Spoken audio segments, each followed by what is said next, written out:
मला आमची या ठिकाणी पूर्ण महाराष्ट्रभर नव्हे तर पूर्ण अनेक राज्यातून कर्नाटक, गुजरात, तेलंगणा, मध्य प्रदेश इथून सुद्धा या ठिकाणी पारधी समाज मोठ्या संख्येने उपस्थित राहतो। आणि या ठिकाणी एक विशिष्ट म्हणजे या ठिकाणी एक आमच्या पारधी समाजात जे चैत्र पौर्णिमाला भोग दिले जाते आणि त्या ठिकाणी खिचडा हा प्रसाद केला जाते, तशी या ठिकाणी नैवेद्य देऊन पूर्ण समाजाला खिचडा आणि पोळी हा प्रसाद देण्यात येते। आणि या ठिकाणी या संस्थांचा भराभरीत हा विकास झालेला आहे। जवळपास हे संस्थान 100 वर्षापासून या ठिकाणी अस्तित्वात आहे आणि या ठिकाणी या संस्थांना शासनाचा ब दर्जा मिळालेला आहे।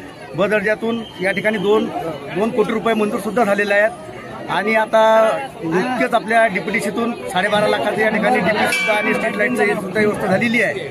आणि भविष्यात या संस्थांचा हे संस्थान परंपरा चालावं म्हणून आमची जी याच्यानंतरची येणारी पिढी आहे ही पिढीसाठी आम्ही हे जपून ठेवलेलं संस्थान हे जे जुन्या लोकांनी हे झाड लावलेलं आहे याचा मोठा वटवृक्ष झालेला आहे, परंतु यापुढे सुद्धा आम्ही याचं मोठं हे करून आमची जे भविष्याची पिढी राहील त्या पिढीने सुद्धा हीच परंपरा चालवली पाहिजे।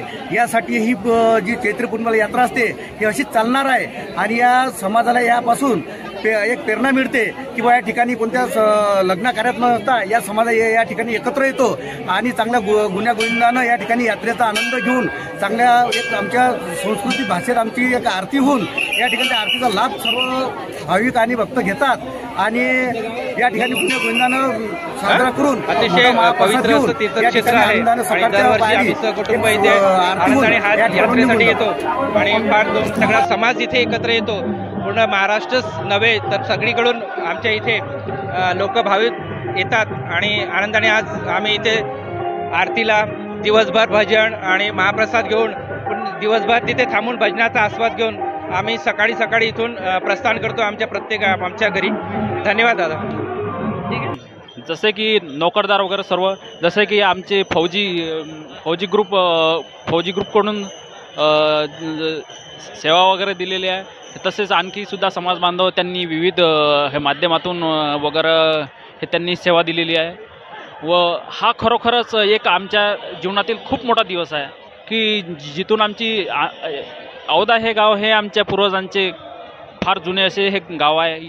इथूनच म्हणजे आमच्या जे पूर्वजांनी म्हणजे इथं थांबले होते व हे इथूनच म्हणजे संपूर्ण महाराष्ट्रात आमचा समाज हा विखुरला गेला व आजच्या दिवशी यात्रेच्या दिवशी म्हणजे हा संपूर्ण समाज हा एकत्रित यात्रेच्या निमित्ताने हा एकत्रित येतो।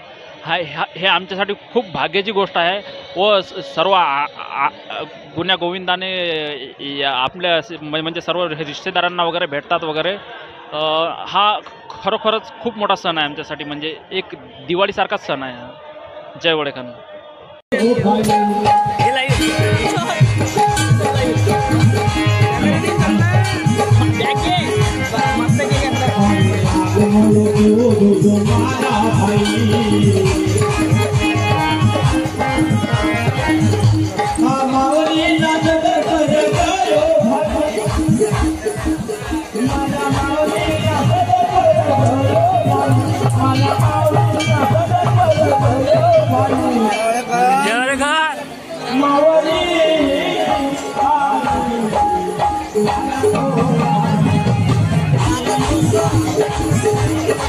Thank you.